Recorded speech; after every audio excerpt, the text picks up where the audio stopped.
Ram, Ram Ram, Hare Hare. Hare Krishna, dear devotees. Thank you all for joining in for our study session today. Let's start with prayers. Om Jnanatimrandasya Jnananjana Shalakaya Chakshurunmilitam Yena Tasmai Shri Gurave Namaha.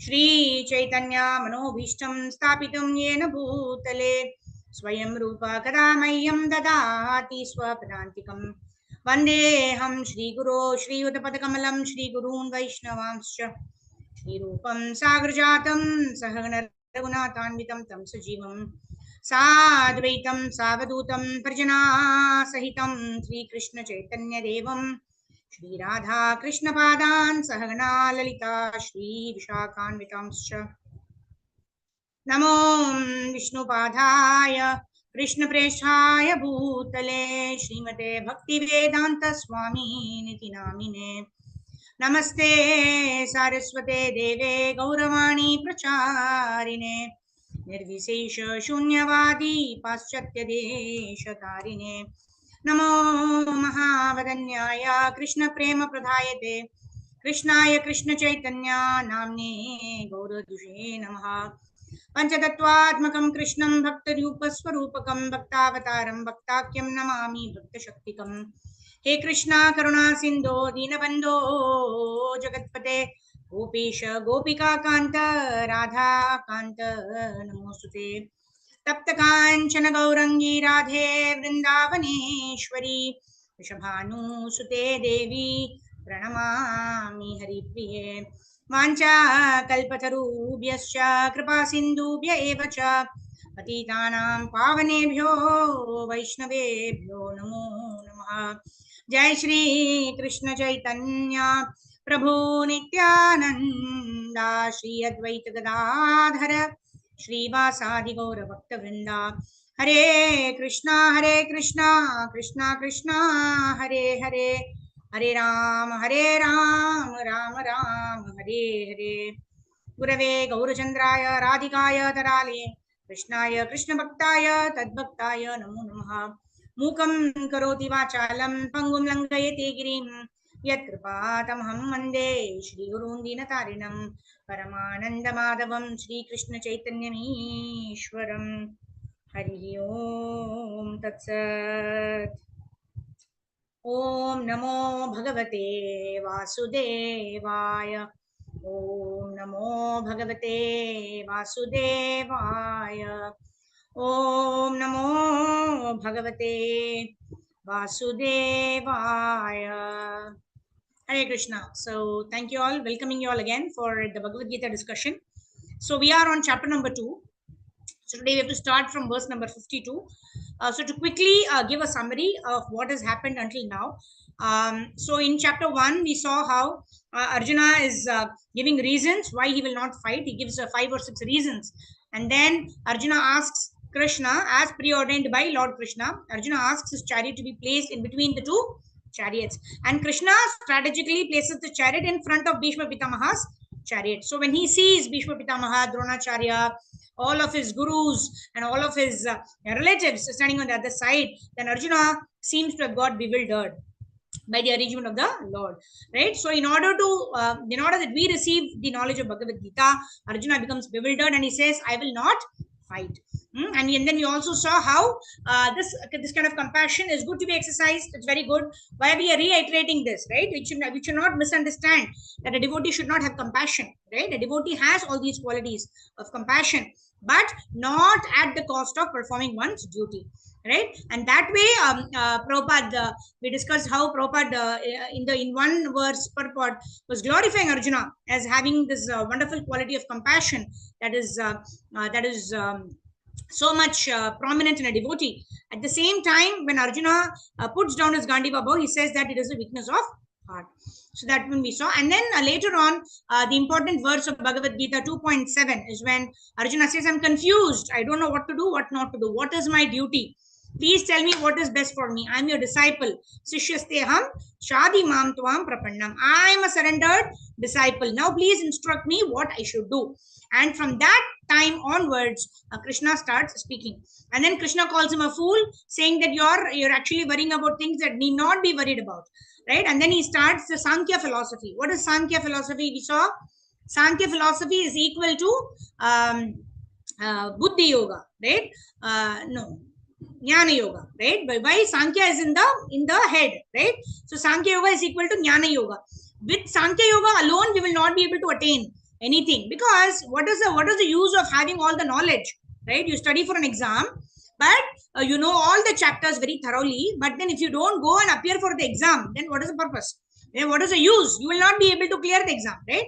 So application of the Sankhya Yoga is what is called Karma Yoga or Buddhi Yoga. Buddhi means the knowledge has become wisdom that can be applied in our day-to-day activities, right? So first he starts off with Sankhya Yoga, wherein he's talking about the difference between the soul and the body, how happiness also has to be tolerated just as misery has to be tolerated, and then how the body is always destructible, the body can be killed, whereas the soul is indestructible. The soul cannot be cut by any weapon, nor withered by the wind, nor moistened by water, etc., etc., right? All those characteristics of the soul is brought about by Lord Sri Krishna in the couple of verses, right? And then Krishna starts talking about Buddhi Yoga. What is Buddhi Yoga? Buddhi Yoga is, okay, Arjuna, you've understood everything. Now you consider your duty as a Kshatriya. So don't hesitate, get up and fight. So that is the instruction at the level of Karma Yoga, at the level of performing one's duty. Clearly, Krishna gives instruction to Arjuna, right? Otherwise, people will speak ill of you. They will think that you've left the battlefield out of fear only, right? Even if you fight the battle, yet you lose the battle, it's still good, because you will enjoy. You will go to heavenly planets because you are dying by performing your duty. Like all this, Krishna explains to Arjuna in terms of knowledge of the body and the soul, in terms of the characteristics of the soul, and then also telling Arjuna very, very clearly what he has to do. And then he talks about, from verse 40 onwards, he's talking about what is the consequence. If he is going to perform this, what will be the consequence? The consequence is that the result that you will obtain will never be, will not die with the body, right? Because whatever you're doing as an act of Karma Yoga means you're connected to the Lord. Yoga means connection with the Supreme Personality of Godhead. Otherwise, what we performed as per Vedas is Karma Kand. Karma Kand has no relation with the Lord, right? I have certain desires to be fulfilled. I study the Vedas and then I do accordingly. So I will get benefit from the particular Devata, whomever I'm worshipping. But those who worship the Supreme Personality of Godhead, or those who perform their Karma Yoga, Karmanyevadikaraste ma phaleshu kadachana, that there the shloka does not end. Right? Ma karma phala heturbor. Mate sangostu karmani. Ma karma phala heturbor. Give me the results of the activities that you perform. In that way, we are connecting ourselves with Krishna. And Krishna is saying, if you do work in connection with me, then such benefit will never diminish. Right? What was that verse? Neha vikramanashosti pratyavayona vidyate swalpam apiyasya dharmasya trayate mahato bayat. Dharma, you perform your duty, never escape your duty, no, don't run away from your duty, perform your duty and offer it to me. In that way, all your fears, uncertainties, everything can be laid to rest. Why? Because I am assuring you that there is no loss or diminution and you will progress in this path, right? And then he is talking about the karma kandis, right? Those who are too attached to sense enjoyment, what happens to them, right? They again and again come back to this material world. And then he tells Arjuna that the Vedas deal with the three modes of material nature. Arjuna, you should become a Buddhi yogi or a karma yogi. That means you should work for my pleasure. You perform your duty, but you're not entitled to the fruits of your action, right? In this way, equipoised, stand up and fight. And then finally he says, a person who engages like this performs what is called a karma, right? Activities are a karma. That does not mean he does not perform activities, but he performs activities which are not going to yield him any positive or negative result, right? We discussed in the last verse last time that if we don't want to get into the womb of another mother, that means what? We have to go back home, back to Godhead. That means our account has to be zeroized. We should not have vikarmic account. We should not have karmic account, right? No positive account, negative account. right? If we have positive account, then we take birth in a rich family, aristocratic family, brahmanical family. Useless. Why? Janma, Mrityu, Jara, Vyadi, right? That is better than performing Vikarma activities than you be born with some bodily deformities, or born in Shudra Kula. Anyway, Kalau Shudra Sambhava. But the situation may not be favorable for us to even practice bhakti, and there could be a chance of even falling down, right? So in this way, we want our karmic account to become zero. That's why we want to perform a karma.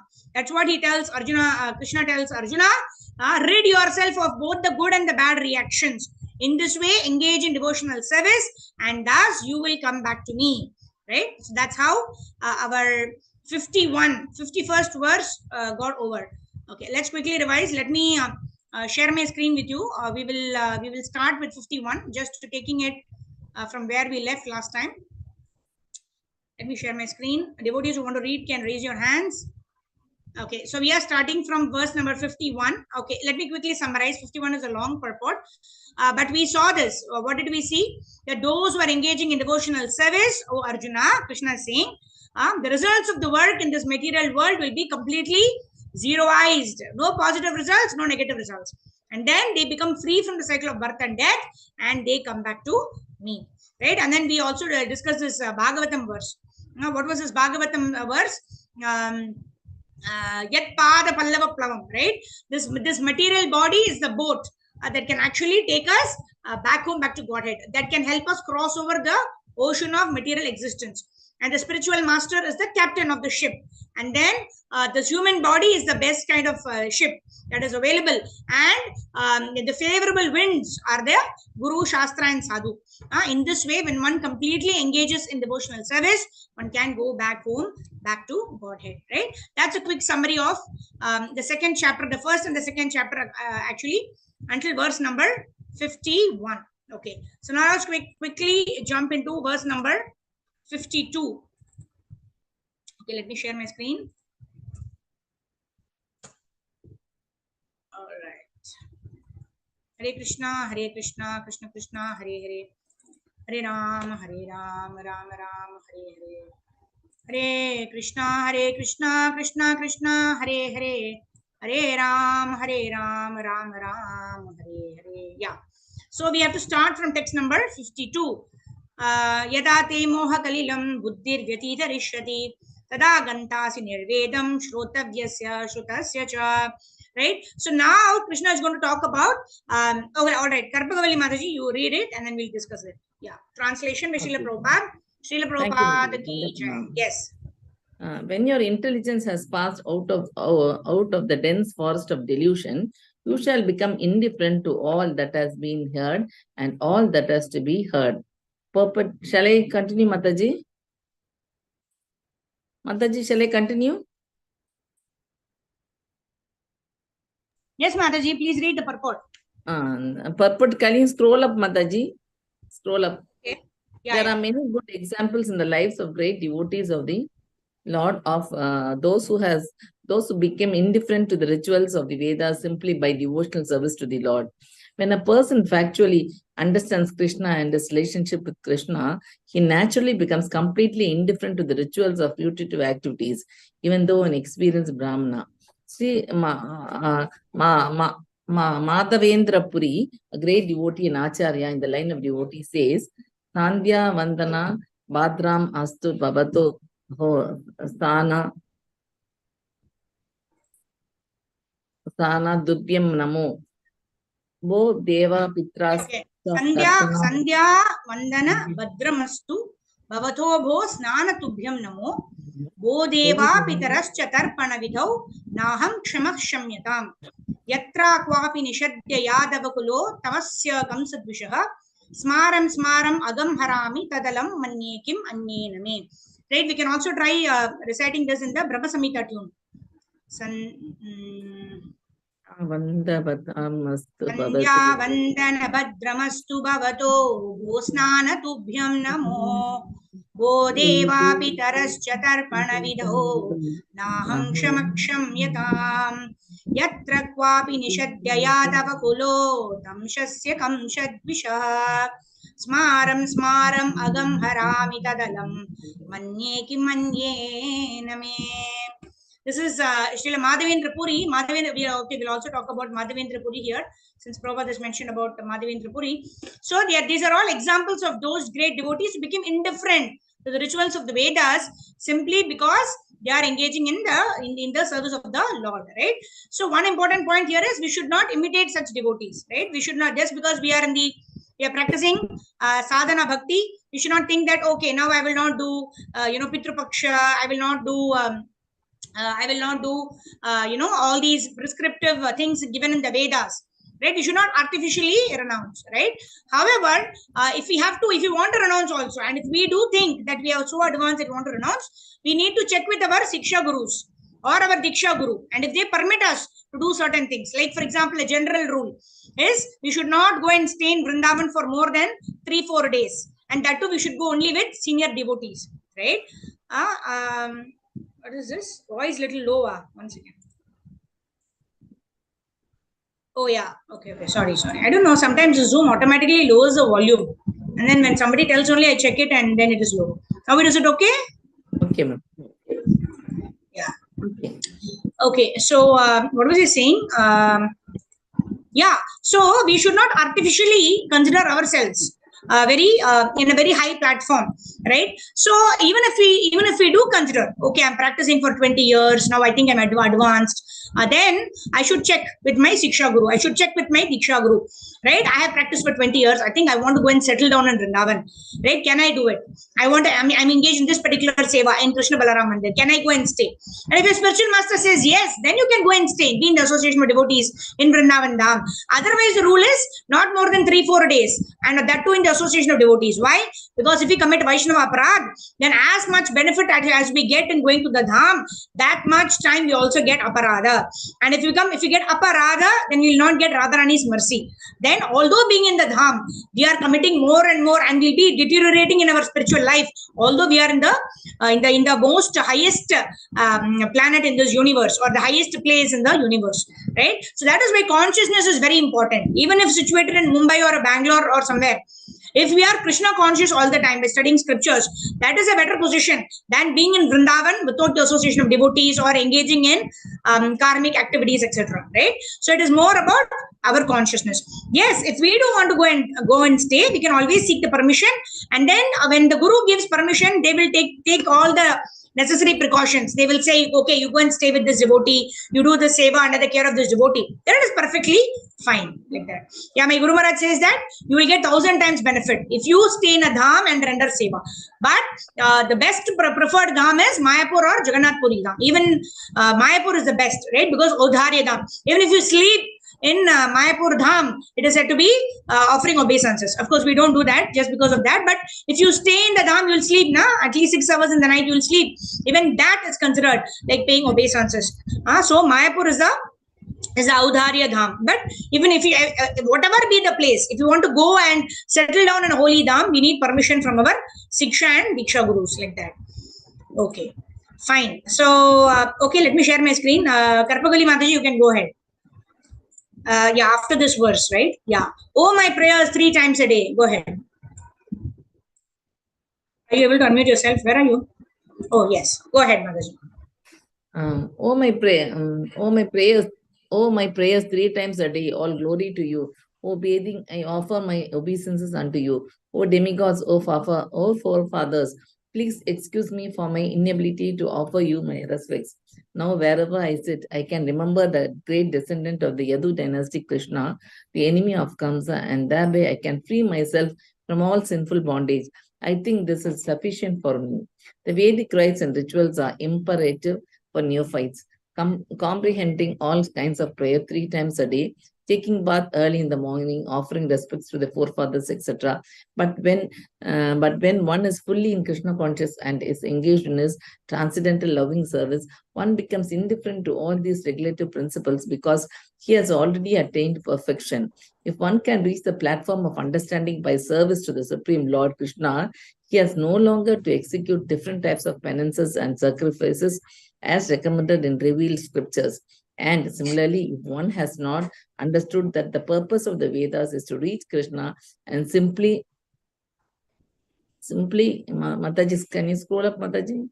Simply engages in the rituals, etc., then he is uselessly wasting time in such engagements. Persons in Krishna consciousness transcend the limit of Sabda Dharma or the range of Vedas and Upanishads. Thank you, Mataji. Thank you. Thank you so much. Hare Krishna. Yeah, so this is what we discussed, right? A devotee will not artificially renounce anything. The devotee will follow the regulative principles. Why? Because these are regulative principles of freedom that is going to enable me to attain my desired goal, right? Vedescha sarvair ahameva vedyo vedanta kritveda vrideva chaham, right? But somebody who's situated in a bhava and prema platform, right? Krishna also tells in Arjuna, right? Na rani charajan. There is no rani, there is no debt that we owe to our forefathers or to our near and dear ones, etc. We don't owe any debt. However, that is in the stage of bhava and prema, when one is perfectly situated in devotional service. As of now, what are we doing? We are doing practicing devotional service. At the same time, we are attached in the bodily platform. We are attached to our near and dear ones. We want our near and dear ones to actually engage in bhakti, etc., right? Which is very, very natural. So we are not going to give up emotions, but we want to dovetail such emotions in the service of the Lord, and that is karma yoga. Perform an activity which is swadharma, but performing it for the pleasure of the Lord, and not necessarily giving up those activities, right? So if I give up those activities, then I will incur vikarma. Why? Because I'm not performing the duty that I'm supposed to perform, which is exactly what our Arjuna is recommending here, and Krishna is not at all in favor of it. Krishna is saying, get up and fight, and even if you win or lose, doesn't matter. Get up and fight. Text number 53. Shruti vipratipanna te yadha sthasyati nischala samadha vachala buddhis tada yogam avapsyasi. Translation and purport by Srila Prabhupada. Srila Prabhupada ki jai. Okay, Sindhu Mataji, go ahead. Hare Krishna, Mataji, pranams. Hare Krishna. Text 53. Translation. Purport by Divine Bliss, Srila Prabhupada. Srila Prabhupada ki jai. When your mind is no longer disturbed by the flowery language of the Vedas, and when it remains fixed in the trance of self-realization, then you will have attained the divine consciousness. Purport. To say that one is in samadhi is to say that one has fully realized Krishna consciousness. That is, one in full samadhi has realized Brahman, Paramatma, and Bhagwan. The highest perfection of self-realization is to understand that one is eternally the servitor of Krishna, and that one's only business is to discharge one's duties in Krishna consciousness.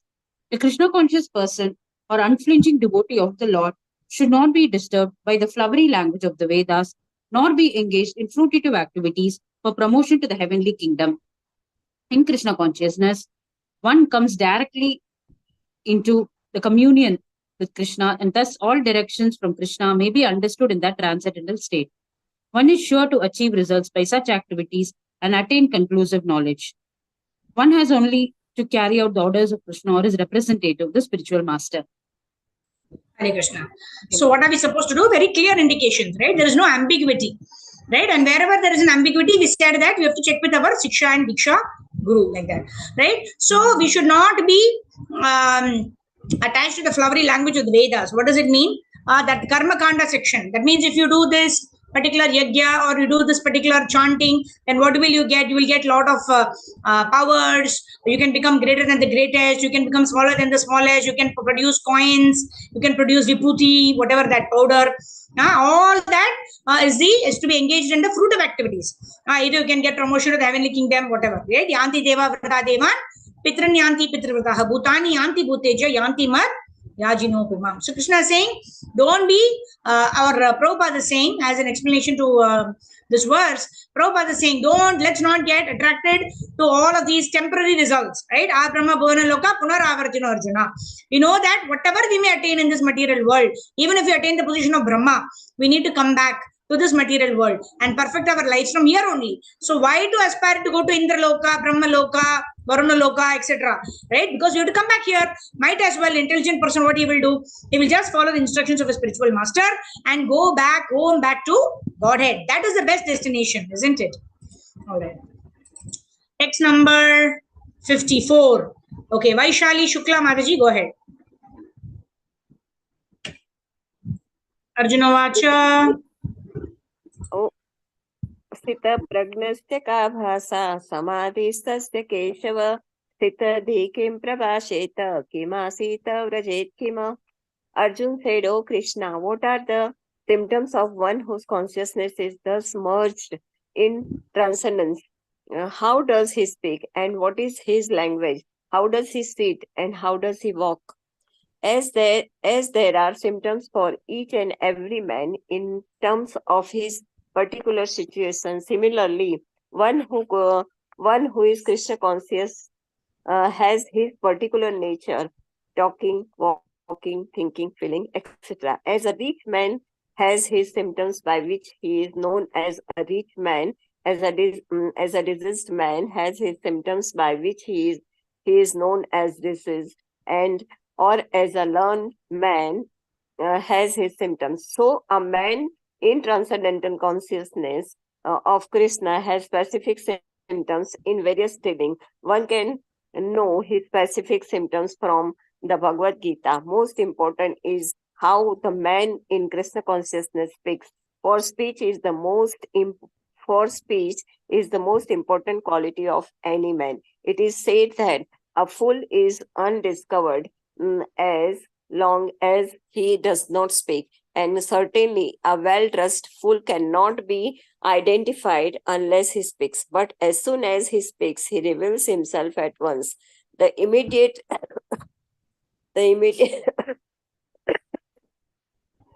sorry, Mataji.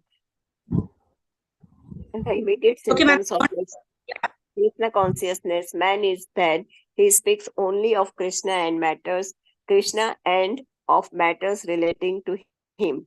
Other symptoms then automatically follow as stated below. Hare Yeah, Krishna. thank you, Mataji. Hare Krishna. Yeah, a fool is known until a fool is not known until he opens his mouth, right? A person who's well dressed, it looks like he's well dressed, he must be very learned man, right? But the moment he opens his mouth, we know how far it is really true and how far is it only external, right? Because when a person speaks, it actually talks about his character, especially when the way a person talks when nobody is around, when the people who matter to him, who's going to give him his either promotion or his job advancement or his teacher. Now, in that case, also a person may try, right? But even then, very, very difficult to actually talk about topics or to even play a cheat in that particular regard, right? When a person opens his mouth, we know because whatever has gone inside his mind, whatever he's been engaging in throughout, that is what is going to come out of his mouth, and that is what Krishna also tells in Bhagavad Gita, right? Maunam, right? Where Krishna says Maunam is the best. But what is Maunam? He does not say that Maunam means you do this Mauna Vrata means what do? They don't talk at all. They go and sit down in front of the chief minister's house and they don't talk at all. That is not Maunam.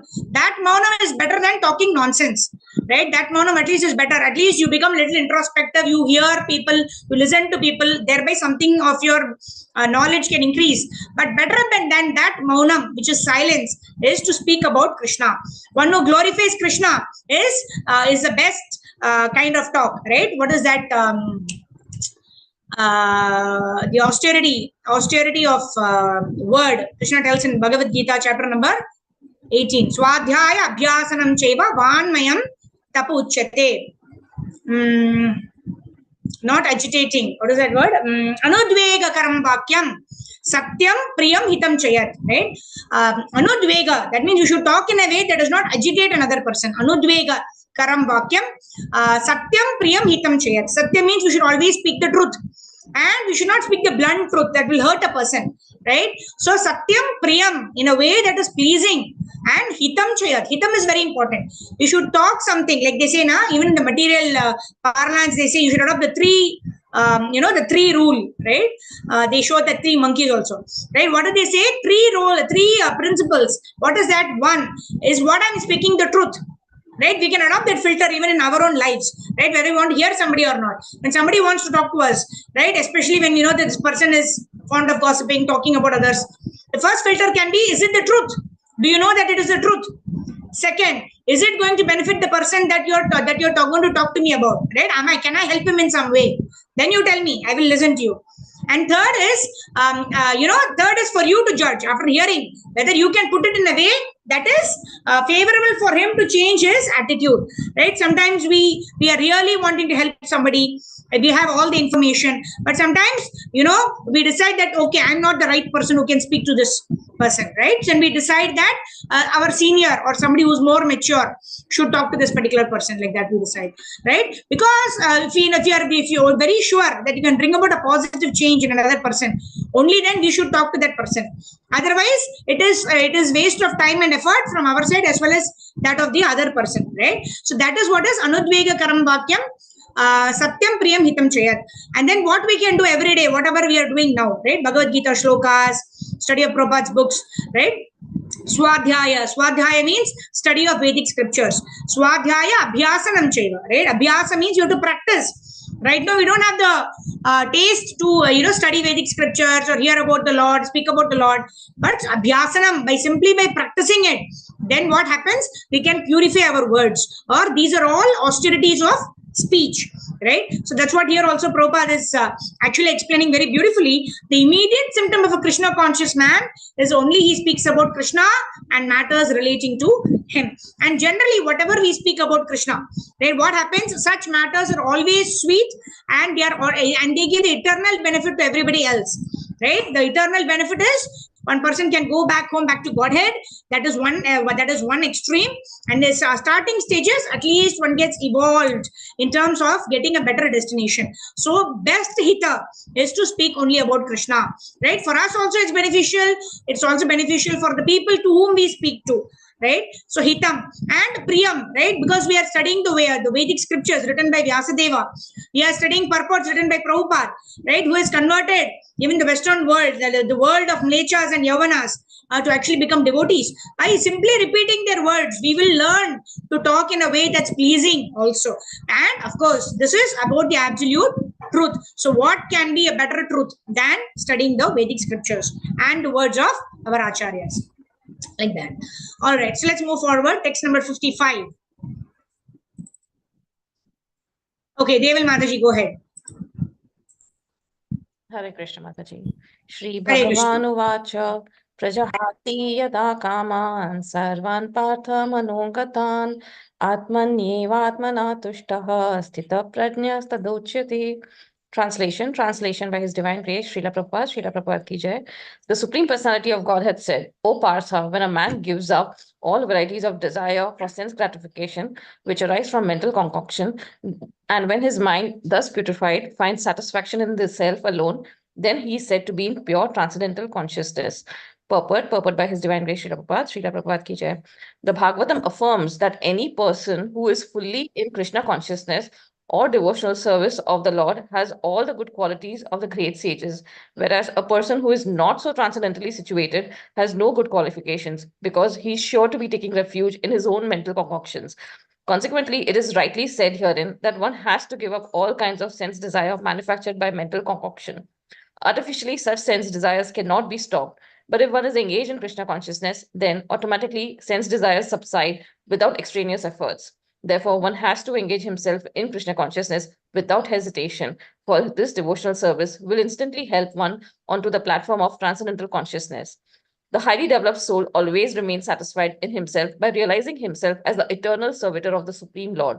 Such a transcendentally situated person has no desires resulting from petty materialism. Rather, he remains always happy in his natural position of eternally serving the Supreme Lord. Hare Krishna, Mataji Dhanavad Pranam. Thank you. Hare Krishna. Thank you. Dhanavad Pranam. So, Brahmabhuta Prasannatma na shochati na kankshati. Samasarveshu bhuteshu madbhakti labate param. Right? Na shochati na kankshati. That means neither hankering for material things nor lamenting for those things that are lost, because knowing very well that we've been given this by the Lord, isn't it? So what is the reason that we have to hanker for something that we don't have? Because if the Lord wanted us to get it, we would have got it in the first place anyways, isn't it? And if it has been taken away, then we should be grateful that we had it at least till such time, right? And then now there is no requirement for us to actually have that particular resource or that skill or whatever it may be. Like we always give the example of Parikshit Maharaj, isn't it? When Parikshit Maharaj was in the womb of Mother Uttara actually ran to Krishna and pleaded that, the Ashwadhama has sent a Brahmastra that is going to destroy the child in my womb. Oh, please protect me, Krishna. And Krishna, he took the form of a Vishnu with Shankha Chakra Gada Padma, and he actually entered into the womb of Mother Uttara and saved Parikshit Maharaj, isn't it? And the same Parikshit Maharaj, later on, when he got influenced by thirst or by the arrangement of the Lord, he actually put the snake around Samik Rishi's neck, and his son Shringi curses him, you will die in the next 7 days. At that time, we can wonder, this is the same Parikshit Maharaj whom Krishna had protected in the womb of Mother Uttara. Why is Krishna not protecting him now? This curse is, it is very, very obvious, and we've all understood that, this curse is too much for the small mistake that he did. Right? Because he's the king, he has to be welcomed by the Rishi, but the Rishi was in meditation, he was in a trance, he didn't realize. All of that is happening by the arrangement of the Lord. But yet, why would Shringi curse? And why would Parikshit Maharaj accept this death penalty? Moreover, why would Lord Krishna not do anything about it? Why would he allow Parikshit Maharaj to die? Because it was not such a grave sin committed by Parikshit Maharaj. So, in this way, it seems like Krishna is not protecting Parikshit Maharaj. But the Acharyas explain that Krishna is protecting Parikshit Maharaj now by giving him his own remembrance. He went to the banks of the Ganges. Krishna arranged Sukadeva Goswami to come to the banks of the Ganges and protect Parikshit Maharaj by giving him his own remembrance, by which Parikshit Maharaj is going to go back home, back to Godhead. So, we all have the right to expect protection from Krishna, right? We are practicing devotional service, so we have the right to expect protection from Krishna, but we cannot dictate to Krishna how he should protect us. Krishna is always protecting us, but not in the way that we think Krishna should protect us, because we already saw in the introduction section also, right? We are subject to the 4 defects. We don't know what is good for us. We think that something is good for us, but later on in so many occasions, we realize that what happened was for good. We realize it much later, right? Because Krishna is Trikal, right? He knows Trikal. He knows the past, he knows the present, and he knows the future also. And he knows the complete picture. So we should simply surrender to the Lord and be happy with whatever is given to us. And what are we supposed to do in addition to that? In addition to that, we should perform our duties for the pleasure of the Lord. And this is what is called devotional service, right? And also, Prabhupada in the lecture, he talks about how if we engage ourselves in sense gratification more and more, our desires will not subside, right? Rather, our desire will grow and grow, right? Just like you put ghee in the fire, it looks like, the fire has got stopped. But then after some time, the more you pour ghee, what happens? The fire starts burning more and more. Similarly, if we continue to engage in sense gratification, then we are satisfied at that particular point in time, just like the fire subsides for some time and then it starts burning. Similarly, we get satisfied, right? 2 gulab jamuns, 3 gulab jamuns, 4 gulab jamuns. Okay, we think that, okay, it's enough for now. It seems that we are very satisfied. I don't want another gulab jamun, right? What happens after 1 or 2 hours? If somebody were to give you 4 more, we will have it. And then what we will do? We will have either constipation or we'll have diarrhea, whatever it may be. And then we regret, oh, I should not have had that. But at that time, what do we think? Oh, if I don't have that particular gulab jamun now, then I cannot, I cannot do any other work. My mind is so fixed up there, right? But later on, we realize, if that at that time, somebody must have, say, our mother is telling, you already had 4, you're not going to have any more. I'm not going to give you, right? And then after that, even the first 4 itself would cause a constipation or a diarrhea. And then we think, oh my God, thank God my mother said no more gulab jamuns. Otherwise, what would remain my plight? Already I'm suffering from loose motion from 4 gulab jamuns itself, right? And then we thank our mother. Okay, thank you so much. And yet we forget our lessons, right?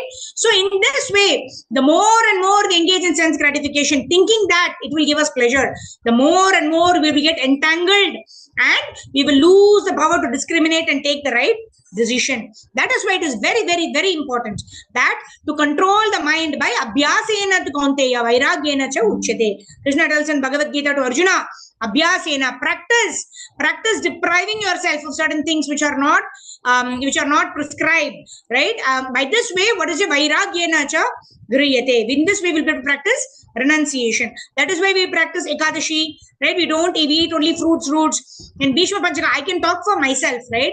Bhishma Panchaka, 5 days, I was completely on fruits and roots, right? And I had reduced 5 kilos also. But then what happens? After that, the normal time resumes. What happens after that? Diwali comes and then year end comes, and then what happens? We're having only prasadam, right? Even prasadam regulation is necessary, isn't it? So I put on 8 kilos. Right? Why is that? Because we are practicing rules and regulations, but we are not understanding the spirit of why we are doing it.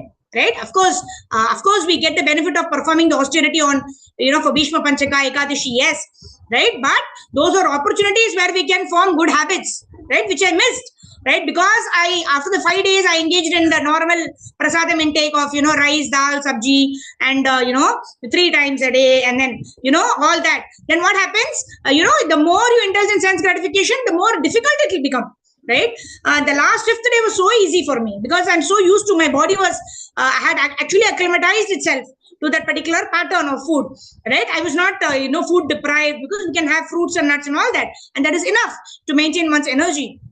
But then I decided, right, that now the Vrata period is over. Now let me come back to my normal food.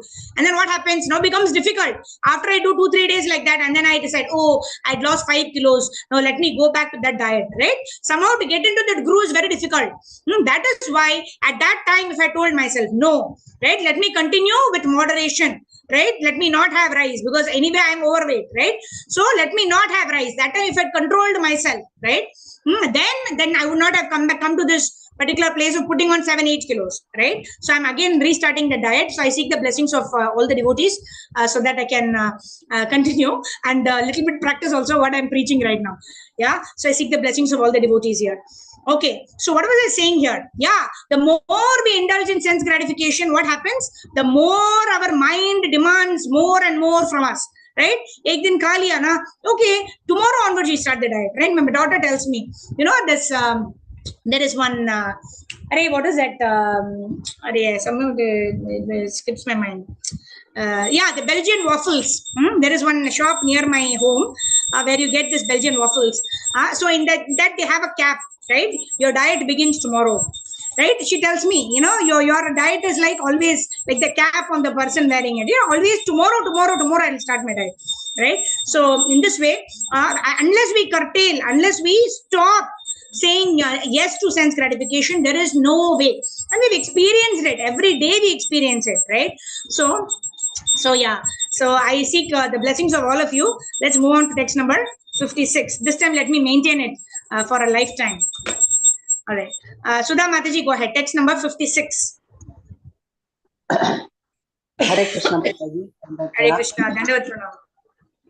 दुःखेष्वनुद्विग्नमना सुखेषु विगतस्पृहः वीतरागभयक्रोधा स्थितधीर्मुनिरुच्यते. Translation and purport by Srila Prabhupada ki Jai. One who is not disturbed in mind, even amidst the threefold miseries, or elated when there is happiness, and who is free from attachment, fear, and anger, is called a stage of steady mind. Purport. The word Muni means one who can agitate his mind in various ways for mental speculation without coming to a factual conclusion. It is said that every Muni has a different angle of vision, and unless a Muni differs from other Munis, he cannot be called a Muni in the strict sense of the term. Nasav Rishi Yasya Matam Na Bhinnam. Mahabharata Vanat Parva 313.170. But a Sthita Dhir Muni, as mentioned herein by the Lord, is different from an ordinary Muni. The Sthita Dhir Muni is always in Krishna consciousness, for he has exhausted all his business of creative speculation. He is called Prashanta Nishesha Manoratantara, Stotra Ratna 43, or one who has surpassed the stage of mental speculations and has come to the conclusion that Lord Shri Krishna or Vasudeva is everything. Vasudeva Sarvamiti Sa Mahatma Sudurlabha. He is called a Muni fixed in mind. Such a fully Krishna conscious person is not at all disturbed by the onslaughts of the threefold miseries, for he accepts all miseries as the mercy of the Lord, thinking himself only worthy of more trouble due to his past misdeeds, and he sees that his miseries, by the grace of the Lord, are minimized to the lowest. Similarly, when he is happy, he gives credit to the Lord, thinking himself unworthy of the happiness. He realizes that it is due only to the Lord's grace that he is in such a comfortable condition and able to render better service to the Lord. And for the service of the Lord, he is always daring and active and is not influenced by attachment or aversion. Attachment means accepting things for one's own sense gratification, and detachment is the absence of such sensual attachment. But one fixed in Krishna consciousness has neither attachment nor detachment because his life is dedicated in the service of the Lord. Consequently, he is not at all angry even when his attempts are unsuccessful. Success or no success, a Krishna conscious person is always steady in his determination. Thank you, Mataji. Hare Krishna. Thank you. Hare Krishna. So yeah, we spoke about Vyavasayatmika Buddhi Ekaha Kurunandana. Bahushakahi Anantascha Buddhaya Vyavasayinam. Isn't it? What was that? Vyavasayatmika Buddhi. That means a one-pointed focus can be attained only by a devotee. Why? Because our goal is one. It's very simple for us that we simply want to serve and satisfy our spiritual masters' instructions by which we can satisfy the Supreme Personality of Godhead. We are neither attached to doing something nor are we averse to doing anything. Why? Because when we are asked to do, we do it. When we are asked not to do, we don't do it. Isn't it? We are very clear, right? We don't practice unnecessary austerity like sitting and going and sitting in front of some to satisfy some political purposes. We go and fast unnecessarily, and in those kind of unnecessary austerities also we don't perform. We perform austerities because it is prescribed in the scriptures, right? We perform austerities because it is helping us in our devotional service, because it gives pleasure to Krishna. That's why we perform these austerities, right? Similarly, tattenu kampam susamikshamano Bhunjana evatma kritam vipakam hridvat vapurvir vidadan namaste jiveta ye mukti padesa dayabak. That means tattenu kampam, anukampa means compassion, right? When a devotee actually is suffering, right? He's got into some kind of illness or some kind of miserable situation. Even such a situation, what does a devotee do? A devotee thinks that as the mercy of the Supreme Personality of Godhead. Tattenu kampam susamikshamano bhunjana evatma kritam vipakam. Right? Any vipakam means any troublesome situation also. A devotee sees it as the mercy of the Supreme Personality of Godhead. Tattenu kampam susamikshamano bhunjana evatma kritam vipakam hridvad vapurbir vidadan namaste. So with a grateful heart, what does he do? He prays to the Lord. Oh Lord, thank you. I was supposed to get much more trouble because of my past karmas, but you are giving me just a molehill, or you are just giving me a token of all the suffering that I should actually experience because of my bad karmas. And in this way, what happens? The devotee is able to take this situation also as a mercy of the Supreme Personality of Godhead. And in this way, when we take the troubles that come our way as a mercy of the Lord and continue to engage in devotional service, the Lord will give us strength to tackle our suffering and also to continue our devotional service, right? We cannot do it by our own endeavor, right? Even Mother Yashoda could bind Krishna only by Krishna's mercy, right? So we need the blessings of the Lord, and the Lord will definitely bless those who, even in adverse circumstances, thank the Lord for minimizing the amount of suffering that I was due to get. You minimized it, oh Lord. Thank you so much. Now let me go through this for my purification and let me continue my devotional service. So such an attitude if a person has, then Lord Krishna himself will help such a person to perform devotional service, to come out of the suffering, and to give the intelligence also of what can be done to mitigate the situation. And if Krishna wants to protect, who can kill, right? Rake Krishna Mare Ke. Mare Krishna Rake Ke. All right, let's move forward. Text number 57. Who wants to read? What is the time? Oh my God, it's 1:05. Okay, fine. Excellent. Text 57, we'll continue tomorrow. Okay, let's quickly go next 10-15 minutes. We'll study our nectar of instruction. Grantraj Srimad Bhagavad Gita ki jai. Jagat Guru Srila Prabhupada Srila Gurudev ki jai. We'll take questions in the end together. All right. So we were in NOI verse number 3, right?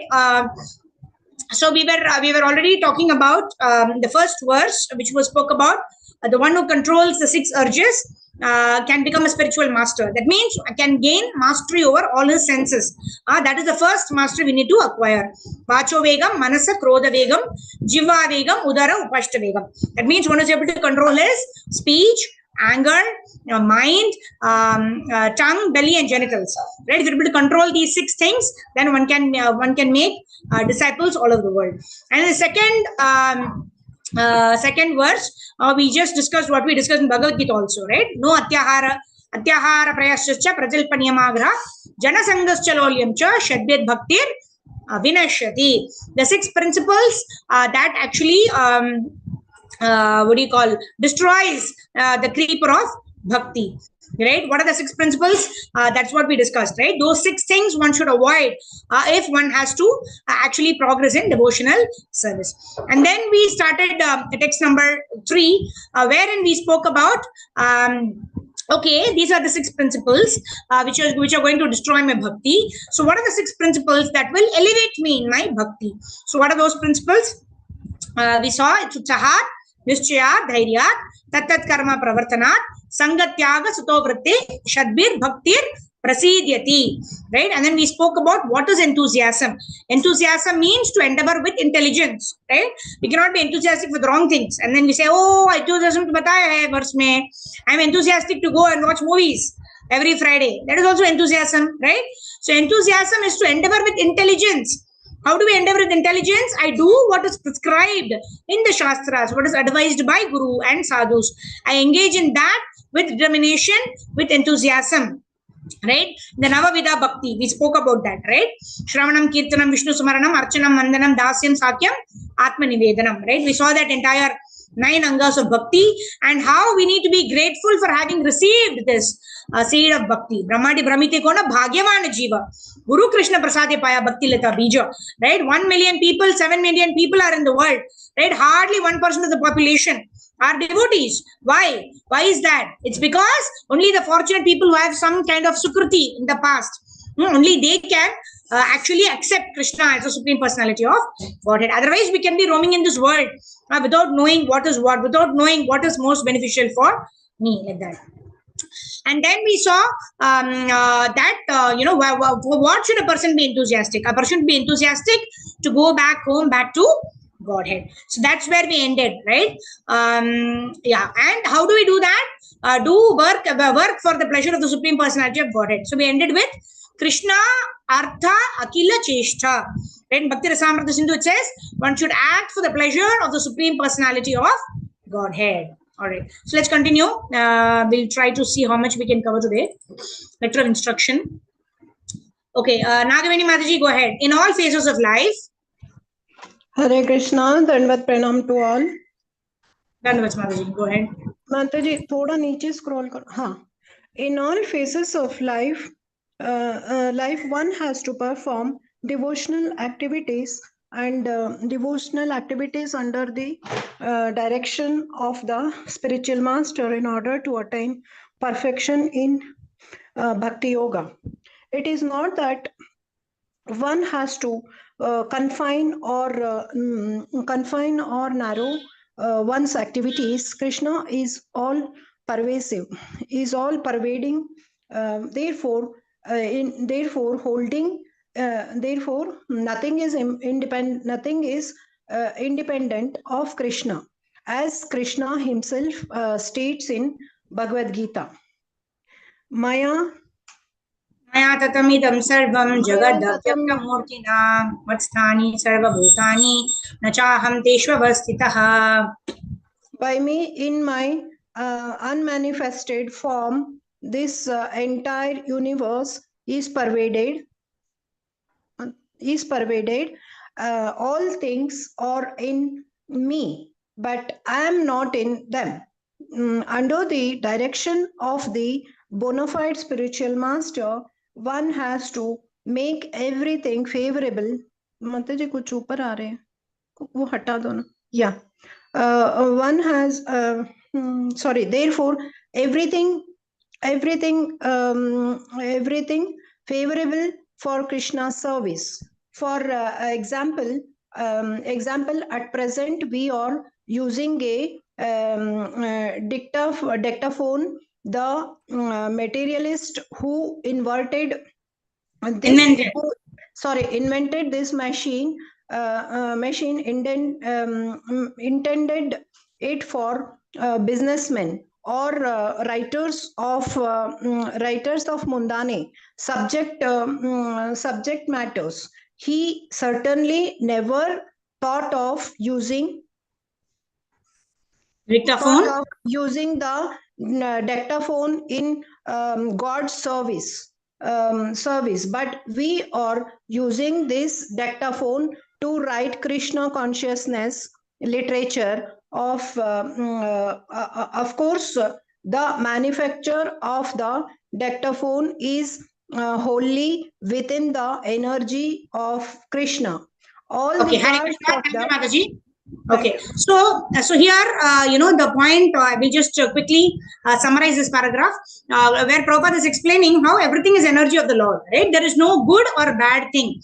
Like the other day we were discussing how the knife in the hand of the surgeon and the knife in the hands of a thief, right? The knife is the same thing, right? But if it is in the hands of the surgeon, then it can be put into a proper use. It can save a life. Whereas if the knife is in the hand of a thief, then it can be used to kill a particular person, right? Similarly, Prabhupada is talking about how the dictaphone, the laptop or the speaker or the mouse or the mobile, whatever we are using right now, right? Those are all not created for Krishna conscious purposes, right? The laptop was invented to do some work in an IT company, etc. But we are utilizing all of that in the service of the Lord. Why? We are following Srila Prabhupada. Like that's how Prabhupada started, right? The printing press is called the Brihat Mridanga. That means the sound of the printing press can be reached all over the world, whereas the sound of an actual Mridanga can only be heard probably in the next door or the neighborhood, isn't it? So here Prabhupada is saying, whatever be the purpose for which it was invented, right? Everything has its utility in Krishna's service, and we should not reject it thinking it is material, but rather we should use everything in Krishna's service, like that. All right, Rohini Mataji, you can continue, and then Sindhu Mataji, you can conclude. We can, with the next paragraph we'll conclude. Okay, all the parts of the instrument.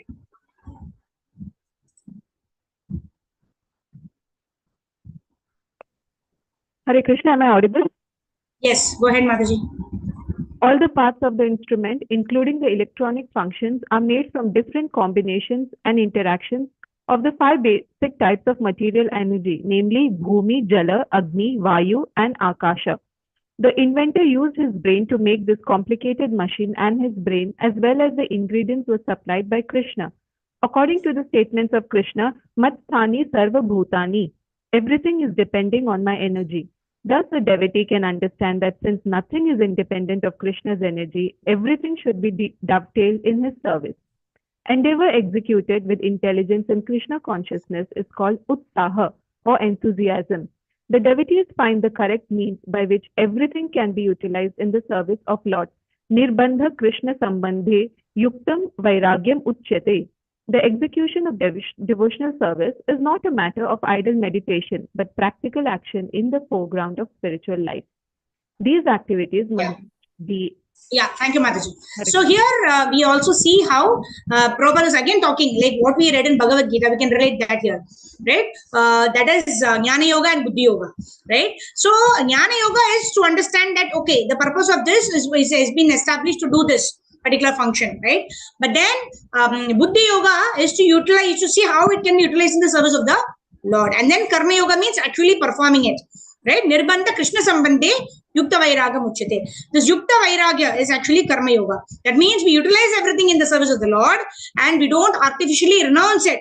That is Jnana Yoga platform, right? Those who engage in Jnanis, what do? They say 90, 90, 90. I don't want to stay in this palatial house. I don't want to sleep on the bed. I want to go to the forest and I want to do meditation, right? You're renouncing everything. That is with knowledge, but that's not the right way action. But at least in this age of Kali, because we're not able to focus. So what do we do? Going into the forest, also be thinking, oh, how will I get my next meal, etc. Right? And that kind of scenario, meditation is not possible. But this kind of meditation is always possible. What is that? Mantra meditation. Utilize everything in the service of the Supreme Personality of Godhead. All right. So let's, Sindhu Mataji, you can read the last paragraph. With that, we'll end our today's discussion. These activities must be executed with patience. So we go to the next quality. We already saw Utsaha. Now, secondly, we're going to see patience. This is Dhairya. Yeah. These activities must be executed with patience. One should not be impatient in Krishna consciousness. Indeed, this Krishna consciousness movement was started single-handedly, and in the beginning there was no response. But because we continued to execute our devotional activities with patience, people gradually began to understand the importance of this movement, and now they are eagerly participating. One should not be impatient in discharging devotional service, but should take instructions from the spiritual master and execute them with patience, depending on the mercy of Guru and Krishna. The successful execution of Krishna conscious activities requires both patience and confidence. A newly married girl naturally expects offspring from her husband, but she cannot expect to have them immediately after marriage. Of course, as soon as she is married, she can attempt to get a child, but she must surrender to her husband, confident that a child will develop and be born in due time. Similarly, in devotional service, surrender means that one has to become confident. The devotee thinks, Avashya Rakshibe Krishna. Krishna will surely protect me and give me help for the successful execution of devotional service. This is called confidence. Yeah, here Prabhupada is talking about two other important principles. We studied what is enthusiasm, to endeavor with intelligence in the activities of devotional service. And in this particular paragraph, Prabhupada is talking more about both about patience as well as confidence. Right? Utsaha, Nischayat means confident about Krishna's protection. Avashya Rakshibe Krishna. Krishna will protect me at all times, whatever be the circumstance. Krishna will protect me. That is confidence in Krishna. And Dhairyat means, as a result of this confidence, I am continuing my practice of devotional service irrespective of the troubles that come my way. I am patiently continuing my devotional service with confidence, with surrender to Krishna, with complete faith that Krishna will protect me in all circumstances. In this way, when I continue to completely engage in the service of the Lord, then what happens? Krishna is pleased with our efforts. So all the three ingredients are a must. What are those three ingredients? Utsahat, Nischayat, and Dhairyat. That means endeavor with confidence, Nischayat with determination, Utsahat, endeavoring with enthusiasm, Nischayat with confidence, and Dhairyat with patience. If we do that, then we will be able to successfully execute devotional service in all situations. Yeah. So, Grantraj, Nectar of Instruction ki Jai, Jagat Guru Srila Prabhupada Srila Gurudev ki Jai. Just one second.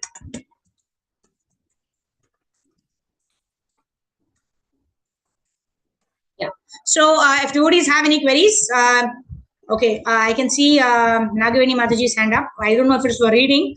Anyways, let me unmute everyone. Okay, so devotees who have any questions can ask. And I also want to do a quick 2-3 minutes Harinam Sankirtan. Yeah. Okay, Nagavini Mataji, is it to do with the reading that your hand is raised? Yeah, actually it was reading, and also Okay. you said in Vrindavan we had to stay only for 3-4 days. You said, na? Yeah. But we go And that for too in the yatra. association of devotees. That too we Yeah, go on yeah. yatra under the association of devotees only, and not more than 3 to 4 days, unless your spiritual master or your Shiksha Guru has permitted you. Yeah, we always go for yatra with our congregation only. That is fine, na? If you go with your Shiksha Gurus, then that's okay. So probably a week or so maybe, but our long term means we have to get permission. Yes, Mataji. Yatra is fine. Yes. Anything else? Okay, I saw some. Hare Krishna Mataji. Oh, voice is low. Okay, fine. Yeah. Yes, who's this? Deval here. Hare Krishna Mataji. Yes, Mataji. Mataji, I had a question. Is there any difference between Rishi and Muni, or it's the same? Yeah, Rishi and Muni. So we say Rishi Kena Rishikesha Sevanam Bhakti Ruchyate. So Rishikesha means engaging the senses in the service of the master of the senses. So Rishi means it basically refers to the senses actually. So one who has controlled the senses, sometimes it's called Rishi, sometimes it's called Goswami, sometimes it's called Muni, etc. And here Prabhupada actually talks about how Munis and Rishis and whoever, each one has their own opinion depending on their understanding of the scriptures, according to their mental speculation, their own limited understanding. That is why we should not ask anybody their opinion. Prabhupada tells in one of the purports, we're not interested in anybody's opinion. We are only interested in Krishna's opinion. So whoever gives us Krishna's opinion quoting the scripture. In this particular verse, Krishna has told this. Then we go by that. We don't take anybody else's opinion because we don't want to know like that. So in different, probably in different places or different states or like that, different terminologies may be used. But typically, they are all like sadhus, probably who are studying the Vedic literatures, etc. But like Prabhupada explains here, even Narada is called Narada Muni, right? Okay. So, but what Narada Muni gives is Bhakti Shakti, because he gives what is given by the Supreme Lord. That Shakti he gives to others. So, a person can be a Muni or a Rishi or whatever. He may be religiously inclined. Such people are called like this. But, we have to see what is their conclusion and then before we take instruction from them like that. Okay. Hare Krishna. Thank you, Mataji. Hare Krishna. Yes, Sneha Prabha Mataji, you have something? Everyone can unmute themselves now, right? Yeah.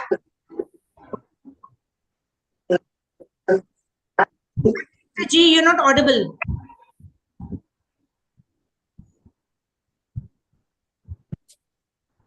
Mataji, my daughter says that, if there is any need to do bhakti, because whatever we are getting all good in the life, of course we are doing all good. We are not troubling anybody, and we are doing all good things, and that's it. We are just following. So I was just I couldn't explain to her that how bhakti is so important part of your life. Not only that you just do good karmas and this and that, and if you are successful in your life, it doesn't mean that it's your own endeavor. So I want her to just get involved in the bhakti. So I just want your guidance on this. Yeah. Is she there with you right now?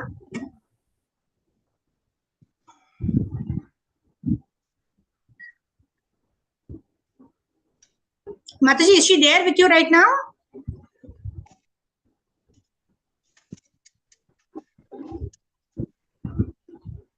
Hare Bol, am I audible? Yes, Mataji. Yes, Mataji, you are audible. Okay. So I'm not sure. Sneha Prabha Mataji, am I audible to you? Yes, Mataji. Yeah, now I can hear you. Yeah. So is your daughter around? I can talk to her directly. She's okay. She's in Mumbai and I'm here. Oh, okay. All right. Yeah. I'm also in Mumbai actually, so I can. If you want, you can share her number with me. I'll talk to her. How old is she? Now she's 34, 35. Okay, great. So I can talk to her also, Mataji. But to simply, in one word, to answer your question, Krishna tells in the Bhagavad Gita, right? What is that? There are three doers, right? As Jiva, I will desire, but then the action has to be sanctioned by the Lord. Only then the action will take place, and then Prakriti will execute it, right? So in this way, I cannot claim to be the doer of my actions. That is point number one. Secondly, we spoke about this example of a child, right, getting lost, a 5-year or 6-year-old getting lost in a mela, right? So many people come and do good to him, right? One person says, oh, this child is crying, he must be feeling hungry, and he gets a samosa. He gives him the samosa. And then what happens? The child is, now he stops crying for the next 5 minutes until he finishes eating the samosa. He's happy with this person who's given him the samosa. After that, again he starts crying. Okay, and then this another person comes, and then he sees he wants a balloon maybe, and then he gives him a balloon, and then what happens? He also goes away, and then the boy playing with the balloon for some time, and then again starts crying. But finally, a person comes, he sees the iCard, that is put in the boy's neck, and he sees, oh, this is the father of the person, and then he calls that person and calls the father. Right, so the father comes, and then he gets all the samosas, he gets the balloons, he also has a home where he can go back, and then he can happily sleep, and he's well taken care of. Right, so all the good that we do to people are like providing samosas, providing balloons to all the people that have come into our life right now. Right, we're not able to provide what is most essential for them. That what is it? That which is essential is to direct them to the Supreme Father, who is our Father. Aham bija pradapita, Krishna is saying, right? So maybe because of our past karmas or past desires or past activities, we may be in a position where we can help others. right? We have to utilize this position correctly and give them along with, if you're able to give food, give Krishna Prasadam. Give Krishna to them. Only then they can give them eternal benefit. Right? So give them Krishna Prasadam. If you're going to, help them in any way, give them Krishna Prasadam. Give them, if they are educated, give them Bhagavad Gita.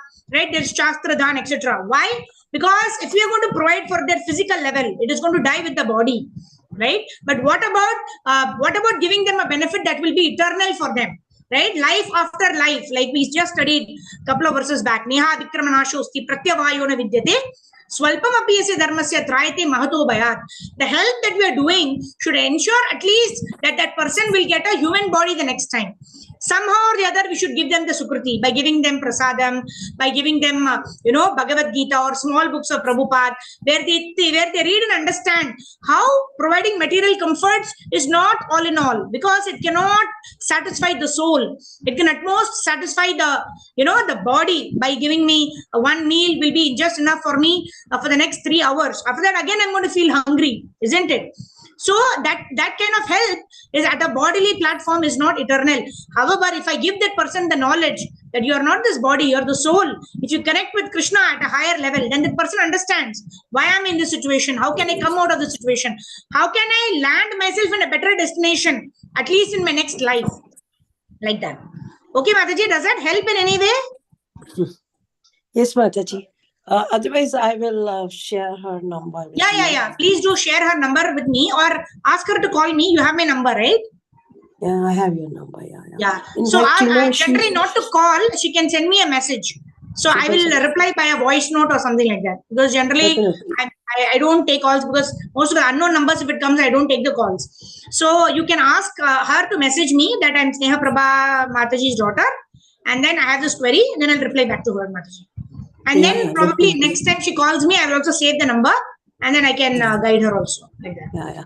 And she will be leaving Mumbai. She will be shifting to Abu Dhabi now. That's fine, Mataji. We are on the phone. We can always talk. Yes.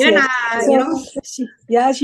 She was just, I was just want her, but how the kids are these days. They have got all the success and all the everything. Right. So they say this is all their good karmas, what they are doing now. Right. Perfect. Yeah. So in addition to doing all these, we should not think we should stop this, right? Of course, exercising compassion, giving food, clothing, and shelter to people who don't have, that is very, very good. But we need to sanctify. Not only do we want to give that a bodily platform, we want to extend it as devotees. We want to give Krishna Prasadam. We want to invite them for a Sunday program, right? In that way, if she goes to Abu Dhabi, there are a lot of small cell programs that are happening. She can get connected. So ask her to ping me, Mataji. I know some devotees in Abu Dhabi, Dubai, and all those areas. I can connect her to them. Okay? Yeah. Thank you so much. Hare Krishna. Jagat Guru Srila Prabhupada ki jai. Granth Srimad Bhagavad Gita ki jai. Granth Nectar of Instruction ki jai. Nitai Gaur Premanande. Hari Hari Bol. Hare Krishna. Thank you all very much. Please update your daily sadhana card, right? Where we have 4 or 5 parameters. I want you to update it before going to sleep. Today's sadhana. How many rounds? How much of hearing? How much of study of Srila Prabhupada's books? And also where you are from. Like, so that I am able to identify who's from where. And then we can have one session where we discuss that. How we can do minimum sadhana.